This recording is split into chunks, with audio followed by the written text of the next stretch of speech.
నమస్తే. శాసనసభ సమావేశంలో వ్యవసాయ శాఖ, దేవాదాయ శాఖ పద్దులపై ఆలేరు నియోజకవర్గ అభివృద్ధి, తాగు, సాగు నీటిపై ప్రభుత్వ విప్ ఆలేరు ఎమ్మెల్యే బీర్ల ఐలయ్య గారు మాట్లాడారు. 2024-25 ప్రకారమే వస్తుంది బడ్జెట్లో బడ్జెట్ రైతులకు పెద్దపీట వేసిన బడ్జెట్ మీద మాట్లాడే అవకాశం ఇచ్చేందుకు ప్రత్యేకంగా ధన్యవాదాలు తెలియజేస్తూ మా ఆలేరు ప్రజల తరఫున శ్రీ లక్ష్మణస్వామి ఆశీస్సులతోటి ఇలా ఎండోమెంట్ శాఖ మీద మాట్లాడే అవకాశం ఇచ్చేందుకు మా మంత్రివారు మా కొండ సురేఖ గారు కూడా ప్రత్యేకంగా ధన్యవాదాలు తెలియజేస్తూ ఈ బడ్జెట్లో ఎండోమెంట్కు 237 కోట్లు కేటాయించేందుకు ప్రత్యేకంగా ధన్యవాదాలు తెలియజేస్తూ గత ప్రభుత్వం ఎప్పుడుగా కేటాయించినటువంటి బ్రాహ్మణ సంక్షేమ పరిషత్ కూడా 50 కోట్లు గత ప్రభుత్వం బ్రాహ్మణ సంక్షేమ శాఖను విమర్శించడంతో విదేశాల్లో చదువుకున్నటువంటి సుమారు 300 బ్రాహ్మణ విద్యార్థులకు ఇబ్బంది అవుతున్న అధ్యక్ష. ఈ కేటాయింపుతోటి వాళ్ళకి ఎన్నో ఉపయోగాలు పడ్డాయి. అదేవిధంగా గతంలో వివేకానంద పథకం అమలు ద్వారా 800 విద్యార్థులకు ఎంపిక చేయడం వల్ల కనీసం వాళ్లకు 100 కోట్లు అవసరమైంది అధ్యక్ష. బ్రాహ్మణ సంక్షేమంతో పాటు బ్రాహ్మణ కార్పొరేషన్ కూడా ఏర్పాటు చేసి ఇలా హిందూ ధర్మాన్ని కాపాడి ఇలా గ్రామాలలో భక్తి పరవశం ఉన్నట్టుగా ఇలా ఎండోమెంట్కు నిధులు కేటాయించేందుకు ప్రత్యేకంగా ధన్యవాదాలు తెలియజేస్తూ గతంలో 2007లోనే కాంగ్రెస్ పార్టీ ప్రభుత్వం ఆనాటి ముఖ్యమంత్రి దివంగత రాజశేఖర రెడ్డి గారు ఆ రోజు 1805 గుడులకు 25 దేవస్థానాలకు 2500 రూపాయలు కేటాయించి ఈరోజు మన ప్రభుత్వం సుమారు 6271 గుడులకు గాను నెలకు 10,000గా కేటాయిస్తున్నందుకు ప్రత్యేకంగా ధన్యవాదాలు తెలియజేస్తాం అధ్యక్ష. అదేవిధంగా గత ప్రభుత్వం ఒక 577 జీవోతో తెచ్చి ప్రభుత్వ ఉద్యోగాలతో పాటు ఇక్కడ అర్చకులకు కానీ ఎండోమెంట్ ఉద్యోగులకు కానీ వచ్చే శాలరీసు నెలకు వచ్చే విధంగా లేకుండా వాళ్ళకి నెల తరబడి ఆపినందుకు గాను ఆ జీవో కూడా పనిచేయట్లేదు. ఇలా రాష్ట్రంలో ఉన్నటువంటి ఎండోమెంట్లో ఉన్నటువంటి గుడుల ద్వారా రాష్ట్రానికి 28% వాటా వస్తుంటే రాష్ట్రంలో 78 కోట్ల ఆదాయం మన రాష్ట్రానికి వస్తుంది అధ్యక్ష. మరి ఆ జీవో 577 జీవో యాదాద్రి, భద్రాద్రి, కొత్తగూడెం, వేములవాడ ఆ గుళ్లలో వచ్చేటువంటి ఆదాయం వచ్చినా కానీ అర్చకులకు ఉద్యోగాలకు నెల నెల జీతాలు రావట్లేదు అధ్యక్ష. సుమారు 656 ఆలయాల్లో గాను 5,625 అర్చకుల ఉద్యోగాలకు రెగ్యులైజ్ చేసి అప్పటినటువంటి తెలంగాణ ఆవిర్భావం తర్వాత ఇస్తామని చెప్పి ఓన్లీ 3,200 మందికే ఇస్తారు అధ్యక్ష. దానివల్ల రెగ్యులైజేషన్లో కొంతమందికి ఇబ్బంది కలుగుతున్న వాస్తవం. అదేవిధంగా గతంలో ఈ రాష్ట్రంలో దేవాదాయ భూములు ఎన్నో ఉండే అధ్యక్ష. గతంలో దేవాదాయ శాఖకు కూడా అక్కడ ఉన్న గుడులకు ఆ గుడితో పాటు పాస్బుక్ ఇచ్చేది. ఏదైతే ఈ ప్రభుత్వం ఈ 10 ఏళ్లలో ధరను తెచ్చి ఆధార్ కార్డు ధరను లింక్ పెట్టడం వల్ల ఆ భూములు కూడా అన్యాక్రాంతమై ఇలా దేవాదాయ శాఖ భూములను కూడా గ్రామాల్లో ఆక్రమించుకున్న వాళ్ళ మీద కఠిన చర్యలు తీసుకోవాలి అధ్యక్ష. గతంలో 1958లో యారుట్ల అధ్యక్ష శ్రీ లక్ష్మణస్వామి టెంపుల్లో 128 సత్రాలు ఉండే. 1958లో 128 సత్రాలు ఉండే. అప్పుడు 2 లక్షల బడ్జెట్ ఉంది అధ్యక్ష. మరి అప్పటి రాష్ట్రపతి డాక్టర్ రాజేంద్ర ప్రసాద్ గారు వచ్చి సందర్శించి చాలా బాగా ఉన్నాయి, వీటిని అభివృద్ధి చేయాలన్న క్రమంలో మొన్న ఈ ప్రభుత్వం 1800 కోట్లతోటి అభివృద్ధి చేస్తానని గొప్పలు చెప్పుకొని ఇలా నెల బడ్జెట్ అక్కడ సంవత్సర బడ్జెట్ 240 కోట్లు ఉన్నా కానీ ఏ రకంగా సౌకర్యం లేదు.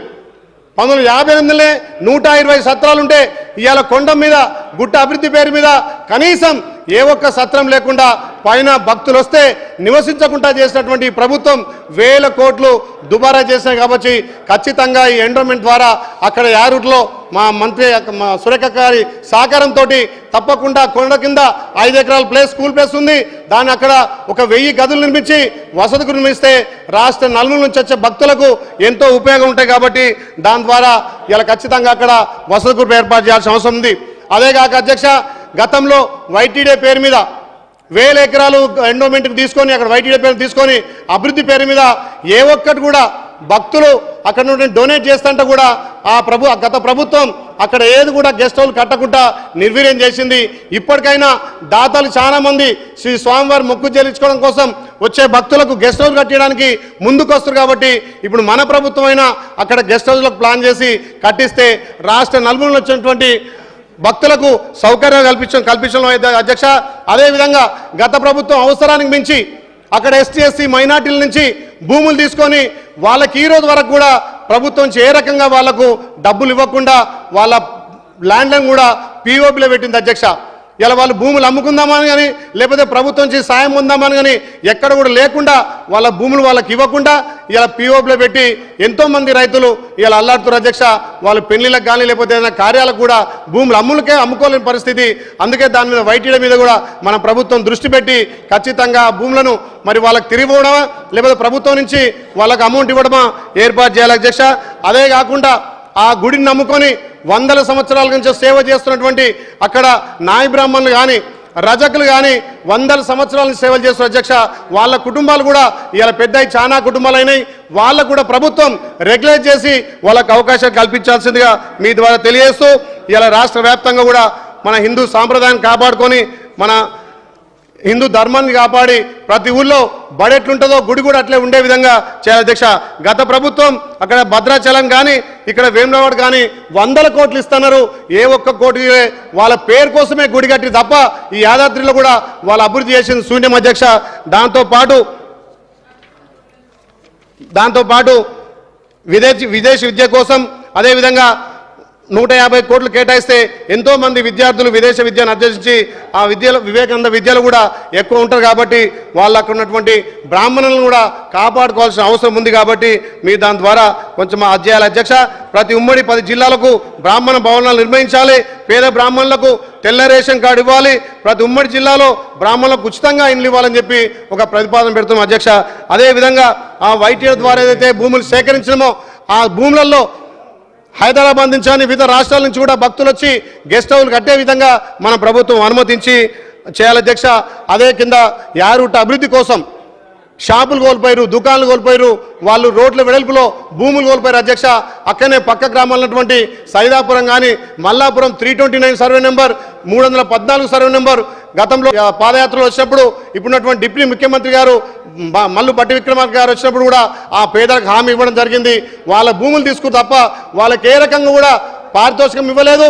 గతంలో కాంగ్రెస్ పార్టీ పంచినటువంటి పేద భూములు కూడా ఆ ఎండోమెంట్ అక్కడ తీసుకొని గత ప్రభుత్వం తీసుకొని ఏ రకంగా వాళ్లకు పారితోషికం ఇవ్వాలి అధ్యక్ష.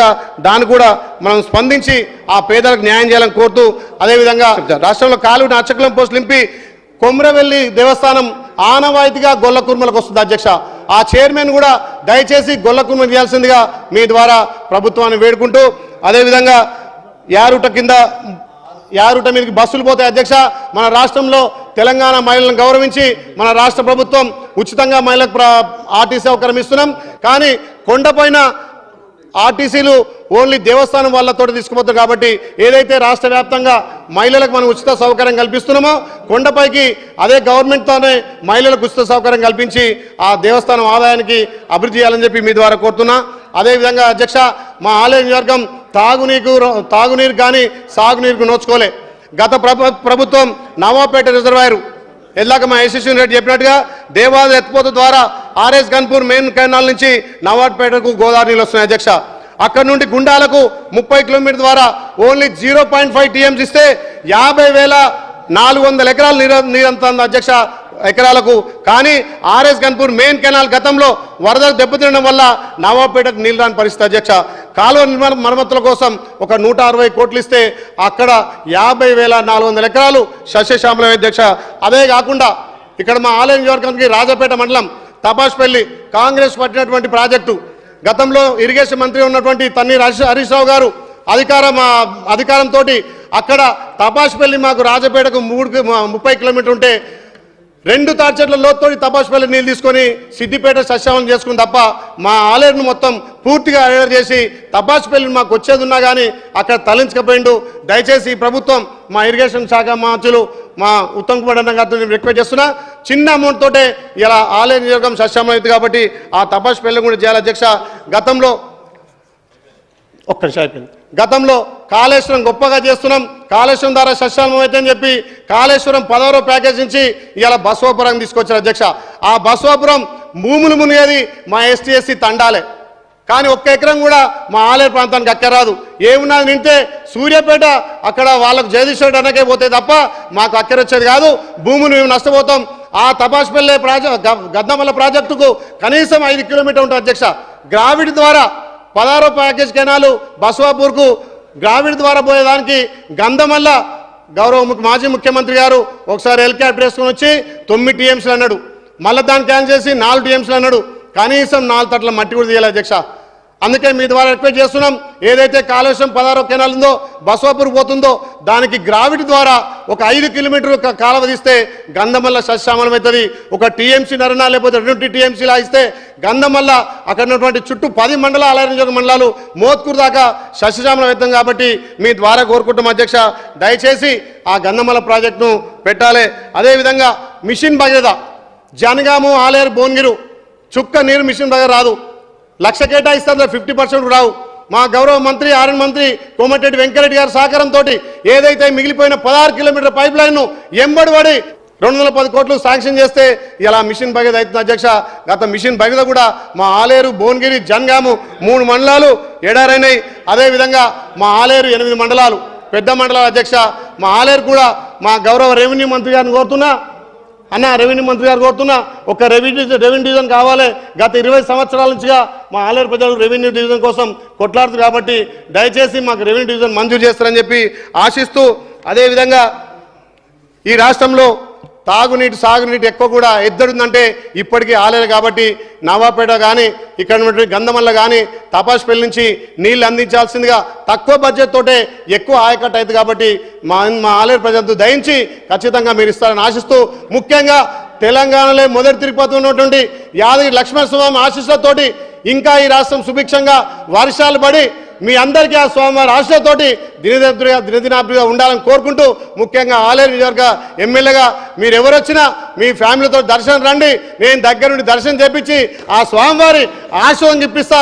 మాది వెనుకబడ్డ ప్రాంతం మా ఆలేరు కాబట్టి దయచేసి ఆలేరుని అభివృద్ధి చేయాలని కోరుకుంటూ, ఇంకా మా ఎండోమెంట్ మంత్రి గారు మా అక్క సురేఖకు ఒక చిన్న మనవి, ఏదైతే 14 సంవత్సరాల నుంచి అక్కడ అర్చకులు కానీ అక్కడ ఉద్యోగులు కానీ ఎక్కడ ట్రాన్స్ఫర్లు ఈ మధ్యలో ట్రాన్స్ఫర్లు అవుతుందని చెప్పి ఊకే వచ్చి భద్రత దొరక ఇప్పుడు ఎందుకంటే ఈ విద్యా సమయంలో ఇప్పుడు సగంకి వచ్చింది. కాబట్టి దయచేసి ఒక 6 నెలల వరకు వాళ్ళకి ఎలాంటివి ట్రాన్స్ఫర్ లేకుండా నెక్స్ట్ విద్యా సంవత్సరానికి ట్రాన్స్ఫర్లు ఇస్తే, అది కూడా ఎవరైనా కరప్షన్ చేస్తే వాళ్ళని తీసేసిన ఏం ఇబ్బంది లేదు. కానీ అక్కడ అర్చకులు మా ఉద్యోగస్తులు మంచిగా గుడిని అభివృద్ధి చేస్తున్నారు, వచ్చే భక్తులకు అన్ని విధాల సౌకర్యాలు ఇచ్చి చేస్తున్నారు. కాబట్టి దాని మీద మా గౌరవ మంత్రి గారు చెప్పాల్సిందిగా కోరుకుంటూ ఈ అవకాశం ఇచ్చే మీ అందరికీ మరొకసారి ధన్యవాదాలు.